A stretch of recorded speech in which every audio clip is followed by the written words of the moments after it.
wanted to ask you, I know in a lot of your speaking engagements that you do, you've been talking about basically the next 3 years maybe being pretty challenging for us.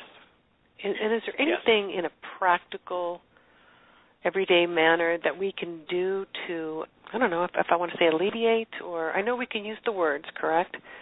But is there anything else? We spend so much time at our offices.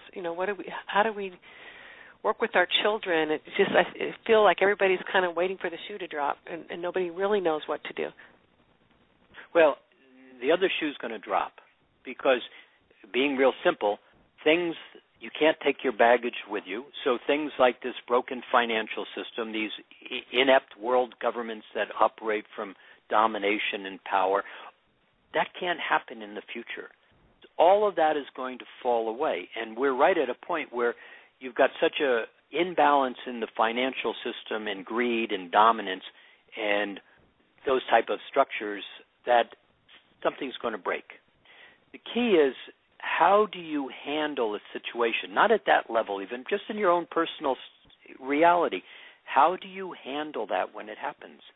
And see, I go back to, we're talking words, which is a healthy piece of all the work in Mastering Alchemy and healthy piece in your life. But there is some structure to it. If you can identify the roads, identify those words, begin to raise your focus, be clear about present time, you wind up in a better state of choice. And so when you can choose and recognize fear is in front of you and then say, okay, I'm not going to put my finger in that light socket, but I see it and I don't like it and I get it, what are my other choices?